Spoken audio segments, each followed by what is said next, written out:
Bismillahirrahmanirrahim. Students, how are you? Assalamu alaikum. We are discussing our chapter number 2, movement of substances. We have discussed two main processes of the movement of substances, and that is the diffusion and osmosis. Now we'll move towards the third method, third way of the movement of substances, and that is the active transport. Living cells are able to absorb substances against a concentration gradient. We have discussed diffusion and osmosis, and there in the definition we said that the substances move along a concentration gradient. ठीक है, along a concentration gradient mean के from an area of high concentration towards an area of low concentration. Now in the definition of active transport, here the movement of substances takes place against a concentration gradient. Against कहते हैं opposite. Means के here the substances move in a direction from an area of low concentration to an area of its high concentration. So this is against the concentration gradient. So living cells are able to absorb substances against a concentration gradient. And जो definition होगी active transport की वो क्या होगी? Active transport is the process in which energy is used to move particles of a substance against a concentration gradient. Active transport में हम ये जो एक्टिव की टर्म इस्तेमाल करते हैं, एक्टिव का मतलब है there is utilization of energy. जब आप किसी वेट को उठा के या अपनी बॉडी को ही जब हम जाते हैं नॉर्दर्न एरियाज़ में और हम चढ़ाई चढ़ रहे हों, किसी माउंटेन के ऊपर हम राइज़ कर रहे हों, ठीक है, तो हमारी बॉडी एनर्जी लगा रही होती है क्योंकि हम अप हिल डायरेक्शन में मूव कर रहे होते हैं. और जब हम ऊपर से कोई चढ़ाई उतर रहे होते हैं तो हम ऑटोमेटिकली खुद ब खुद जो है वो मूव कर रहे होते हैं.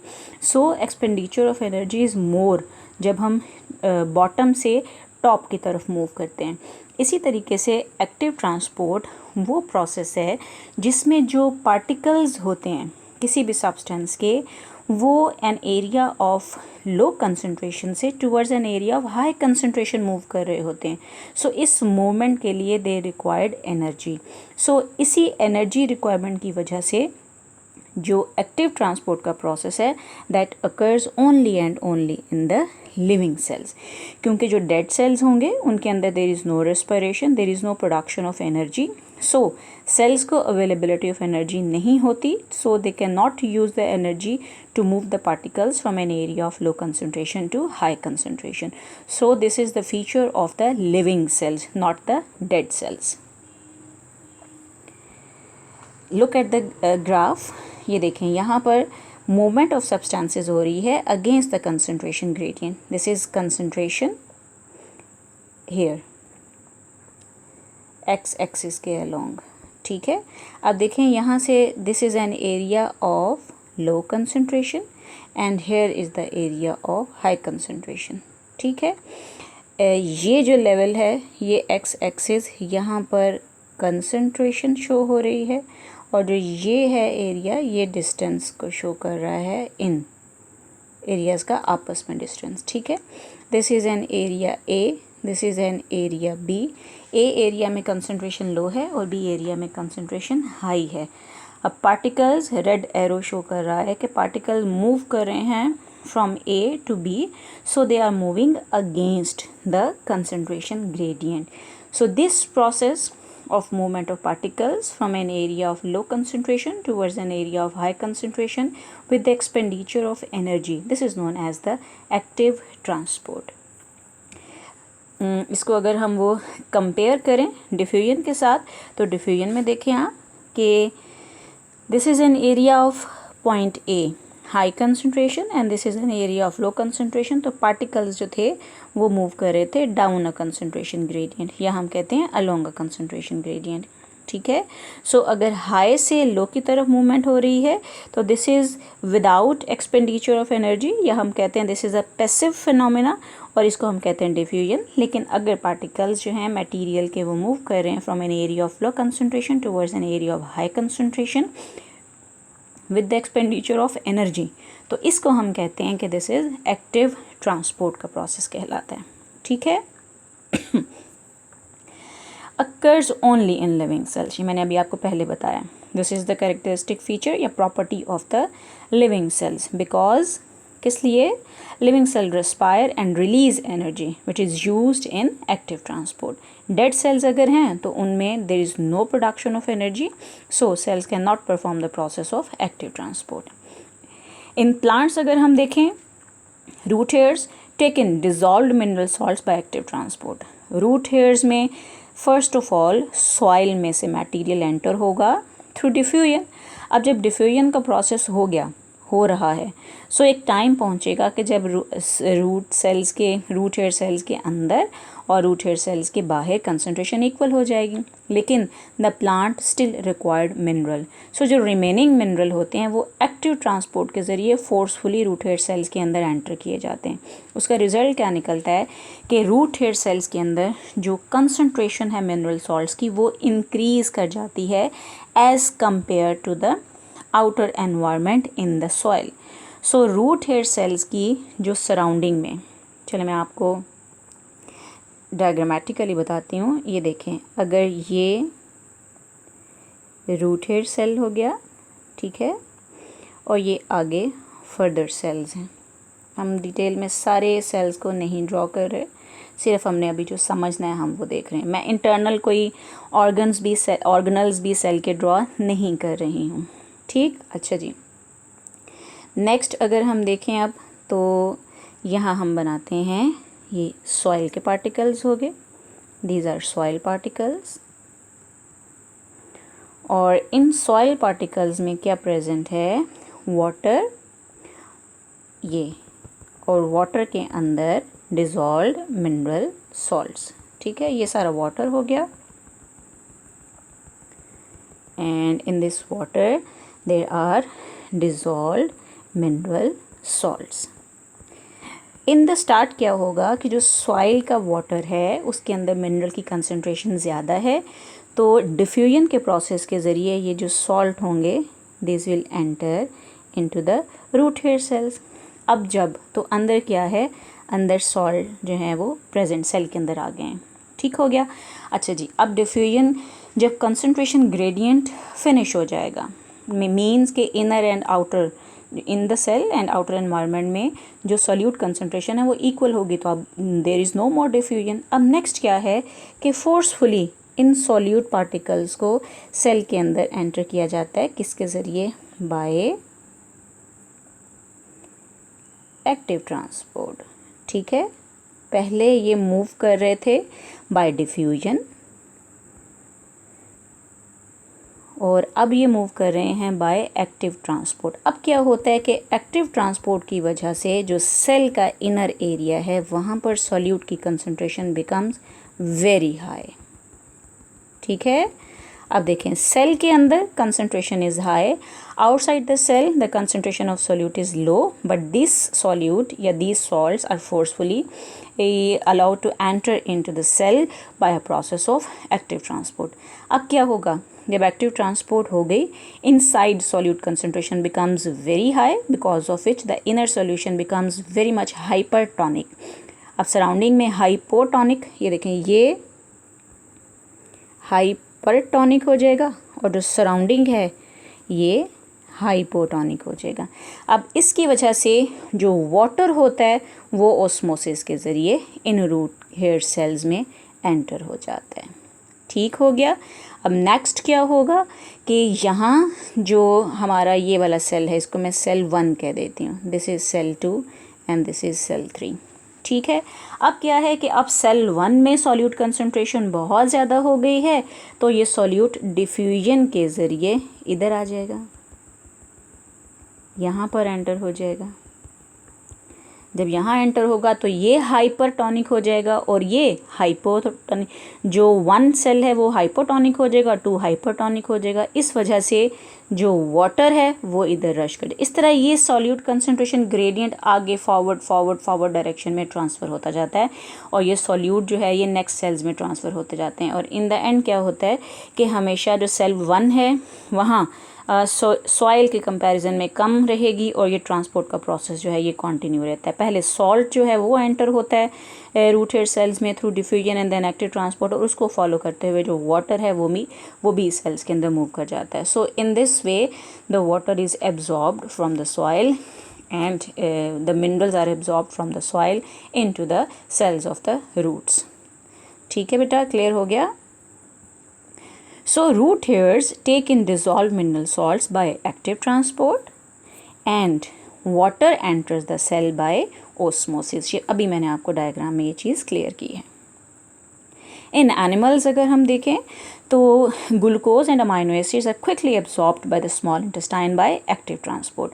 हमारी स्मॉल इंटेस्टाइन में मैंने आपको लास्ट जिसे कहते हैं लेक्चर में ये बताया था कि फोल्ड्स होते हैं, जो लास्ट पार्ट हमारी स्मॉल इंटेस्टाइन है जिसे हम कहते हैं इलियम, उसमें फोल्ड्स होते हैं, फोल्ड्स के ऊपर विलाय होते हैं, विलाय के ऊपर माइक्रोविलाय होते हैं।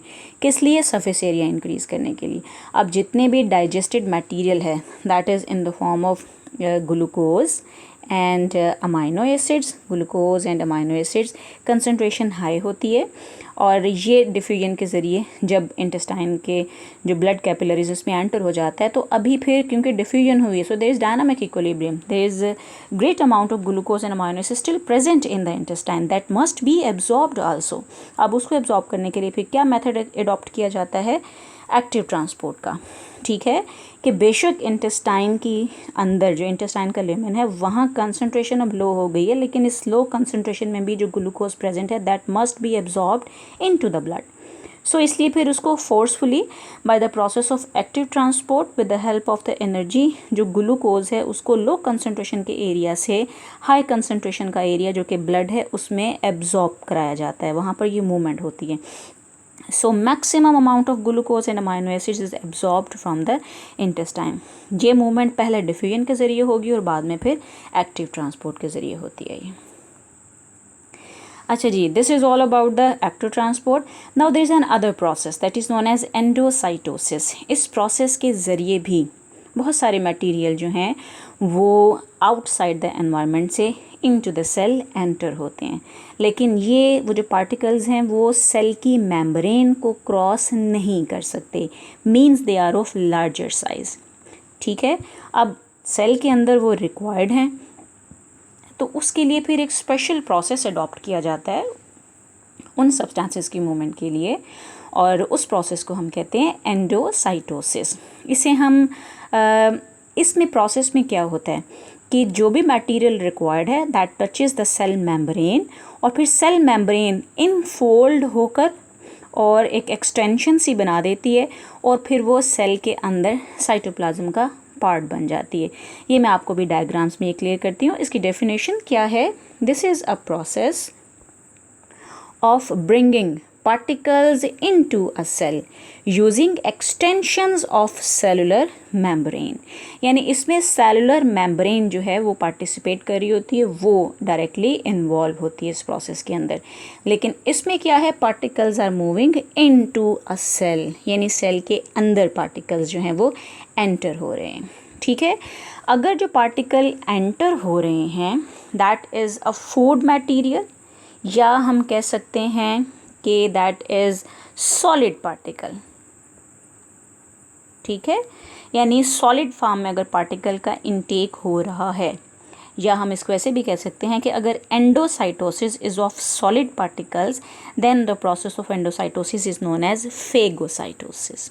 Okay, the process of membrane folding that enable cell to bring food into the cell, तो उसको हम कहते हैं दिस इज़ फेगोसाइटोसिस। इसको हम सेलुलर ईटिंग प्रोसेस भी कहते हैं, सेलुलर ईटिंग प्रोसेस।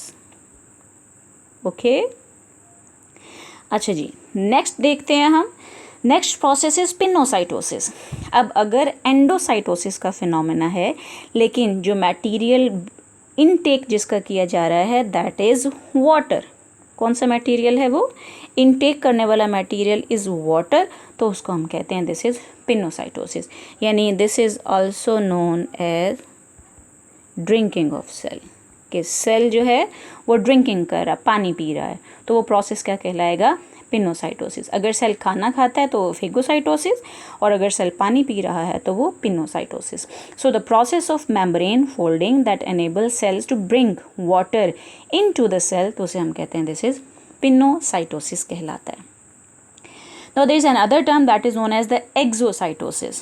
Exocytosis में क्या है कि सेल के अंदर का मटेरियल मेम्ब्रेन से फ्यूज़ होकर तो एक्सटर्नल एनवायरनमेंट में रिलीज़ किया जा रहा है, ठीक है। तो process of moving particles out of a cell using extensions of the cellular membrane, तो उस प्रोसेस को हम कहते हैं दिस इज़ एक्सोसाइटोसिस। अब क्या है इसमें हम out of the cell move कर रहे हैं, ठीक है। एंडोसाइटोसिस, फेगोसाइटोसिस, पिनोसाइटोसिस, उसमें हम इनटू अ सेल जो है वो मटेरियल मूव कर रहा होता है उसके अंदर, लेकिन एक्सोसाइटोसिस में आउट ऑफ अ सेल जो है वो मटेरियल या पार्टिकल जो है वो मूव करें। लेकिन कॉमन चीज़ क्या है दोनों प्रोसेसेस में कि cellular membrane that is utilized, ठीक है। ये एक्सोसाइटोसिस का प्रोसेस है जिसके ज़रिए wastes are excreted from cells. Now there is an diagram जो कि इस प्रोसेस को एक्सप्लेन करेगी, ठीक है। The first picture show us the process of endocytosis.